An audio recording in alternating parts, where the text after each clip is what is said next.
वास्तु में भूमि परीक्षण के बहुत सारे तरीके बताए गए हैं, जिसमें से एक तरीका मैं आपको बता चुकी हूँ। अब बात कर लेते हैं दूसरे तरीके की। दूसरा तरीका ये है कि आपको जिसको भूमि लेनी है उसकी कोहनी से लेकर तर्जनी उंगली तक की लंबाई के बराबर एक गड्ढा खोदना है और उस गड्ढे को वापस उसी मिट्टी से भरना है। अगर आप उस गड्ढे को वापस उसी मिट्टी से भरते हैं तो अगर मिट्टी बच जाती है, यानी गड्ढा भर जाता है और फिर भी मिट्टी बच जाती है, तो वो भूमि बहुत अच्छी है। और गड्ढा फिर अगर आप भरते हैं और मिट्टी बिल्कुल भी नहीं बचती है लेकिन गड्ढा भर जाता है तो भूमि मध्यम है। और अगर उस मिट्टी को वापस डालते समय गड्ढा भरता भी नहीं है, मिट्टी बहुत कम पड़ जाती है, तो यकीन मानिए वो भूमि घर बनाने के लिए अच्छी नहीं होती है। तो इससे भी हम उस भूमि की ऊर्जा का पता लगा सकते हैं कि ये भूमि हमारे लिए कैसी रहने वाली है। तो ये दूसरा जो मैंने आपको तरीका बताया, ये भी बहुत ही साधारण है। इससे भी आप बिना किसी मशीनों के, बिना किसी ऑरा स्कैनर के उस भूमि की ऊर्जा का पता लगा सकते हैं। आइए अब जानते हैं भूमि परीक्षण का तीसरा तरीका। तीसरा तरीका आपको अपनाने के लिए चाहिएगी कुछ चीज़ें, जैसे कि गेहूँ, मूंग और सरसों के दाने और धनिया।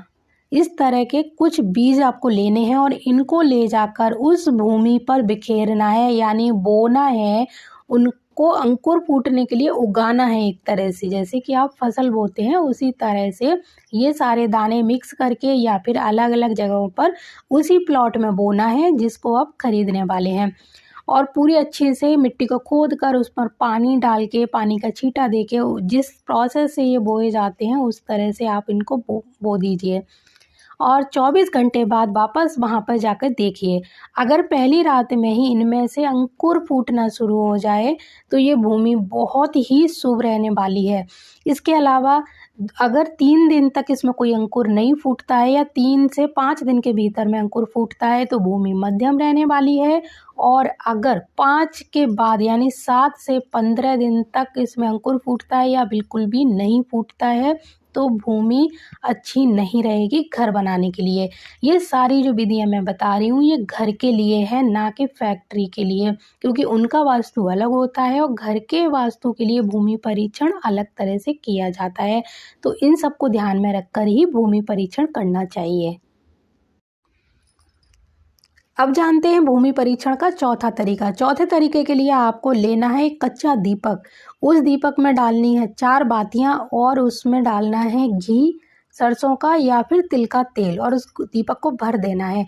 और इस दीपक को ले जाकर उस प्लॉट या भूमि पर जलाना है जिसको आप लेना चाहते हो। वहाँ पर आपको या तो बिल्कुल प्लॉट के बीचों बीच में इस दीपक को रखना है और आपको ऐसा ध्यान रखना है कि इसकी चारों बातियां चारों दिशाओं की तरफ होनी चाहिए।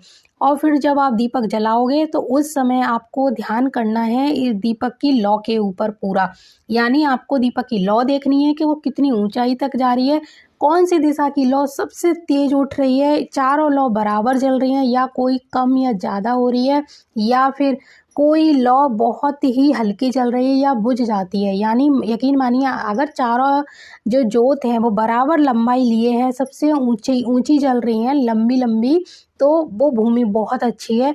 अगर 2 जोत बहुत तेज स्पीड में यानी काफ़ी ऊंचाई तक उनकी लौ जा रही है और 2 बातियां कम जल रही हैं, तो जिस तरफ बाती की लौ बहुत ऊंची जा रही है वो 2 दिशाओं में सकारात्मक ऊर्जा ज़्यादा है और 2 में कम है। अगर चारों लौ बहुत कम कम जल रही हैं तो वो भूमि बहुत ज़्यादा नकारात्मक ऊर्जा से भरी हुई है। तो इससे भी हम पता लगा सकते हैं कि हमारी भूमि की ऊर्जा कितनी। अब जानते हैं भूमि परीक्षण का एक और तरीका। इसमें आपको क्या करना है, सूर्यास्त के समय आपको एक गड्ढा खोदना है और उस गड्ढे में डालना है पानी, यानी 1 बाल्टी पानी आ जाए इतना गहरा गड्ढा खोदिए। और अगले दिन आकर आप उस गड्ढे में देखिए कि पानी उसमें बचा है कि नहीं। अगर पानी बचा हुआ है तो भूमि बहुत अच्छी है, अगर पानी नहीं बचा लेकिन मिट्टी अभी भी गीली है तो भूमि मध्यम रहने वाली है, और अगर पानी बिल्कुल सूख गया है और मिट्टी में दरार आ गई है तो वो भूमि अच्छी नहीं है घर बनाने के लिए। इसके अलावा एक उपाय और कर सकते हैं कि जब आपने गड्ढा खोदा और उसमें स्पीड से आप पानी डालिए। आप स्पीड से पानी डालेंगी तो उस थोड़ी देर बाद आप देखेंगे कि पानी जब बाएं से दाएं इस तरह घूम रहा है तो भूमि बहुत अच्छी है। पानी को देखना है, और पानी उसी तरह आप अगर देखेंगे दाएं से बाएं उल्टा घूम रहा है तो भूमि अच्छी नहीं है, और जल्दी ही स्थिर हो जाता है वो पानी तो भूमि बहुत अच्छी है।